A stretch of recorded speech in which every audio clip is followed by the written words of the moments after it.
మన పోలీసు వాళ్ళు నోటీస్ ఇచ్చారు. మా జాతిపితకు నోటీస్ ఇస్తారని.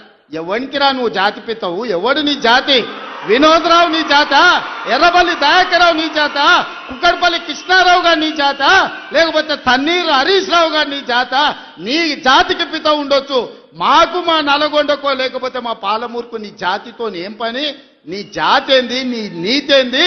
నీలాంటోడు జాతి పితయి పెళ్ళ మొగుడు జోలి పెట్టుకుంటే కూడా ఫోన్ లేని సన్నాసి నువ్వు జాతి పితవంటే ఎవడన్నా ఉంటే ఆత్మహత్య చేసుకుంటాడు, బాయిలో దుంకి చచ్చిపోతారు. సిగ్గుతోని తల వంచుకోవాలి. ఇట్లాంటి ఘోరమైన క్రూరమైన నేరాలు చేస్తే పోలీసు వాళ్ళు పట్టుకొచ్చినట్టు ఆయనకు ముఖానికి ముసుగు తొడిగి కండ్ల కాడికి ఇట్లా పొక్కలు పెట్టి పట్టుకుతారు. ఆయన ముఖం మందికి చూపియొద్దాడు.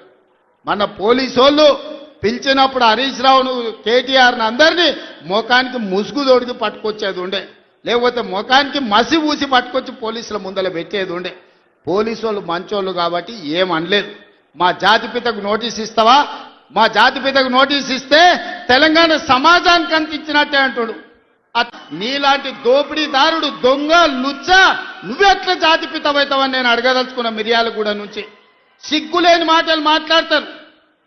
ఇవాళ చేసిన తప్పులకు తల వంచుకొని ముక్కు నేలకు రాయాలి తెలంగాణ సమాజం ముందల.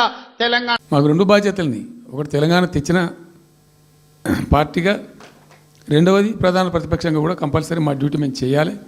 అందుకోసం గాను వీళ్ళు ఏదో తమాషకు మేము అదొకటి ఇదొకటి అడ్డం పొడుగు మాట్లాడి కిరికిరి మాటలు మాట్లాడి ఈ కారు కూతలు కూసి ఏదో చేస్తామనుకుంటే నడవదిగా.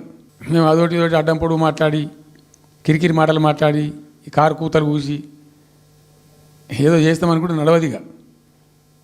ఈ ఏళ్ళ దాకా వేరే కథ, రేపటి నుంచి వేరే తోలు తీస్తాం. ఎక్కడికక్కడ ప్రజలు ఖచ్చితంగా ఎక్కడికక్కడ నిలబెట్టే ప్రయత్నం చేస్తాం.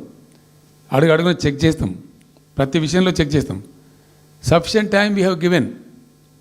మేము తొందరపడి మేము ఎందుకు కన్నీరు అయ్యి మా ప్రభుత్వం పోయింది వీళ్ళు వచ్చింది అనేటువంటి ఒక పిచ్చి అయ్యి అట్లా మేము చేయలే, అటువంటి వాడికి పోలే. ఇష్యూల మీద పోరాడుతున్నాం, ఒకే ఫీజు రియంబర్స్ మీద పోరాడుతున్నాం, ఇంకోటి పోరాడుతున్నాం, రకరకాల భూదందాల మీద, దోపిడీ మీద, లగచర్ల మీద, గిగచర్ల మీద పోరాడుతున్నాం. పార్టీ కొట్టాడుతున్నది, తప్పకుండా తప్పదు కాబట్టి కొట్టాడుతాం. ఇప్పుడు మొత్తం మొదటికే ముప్పొచ్చే పరిస్థితి ఉంది.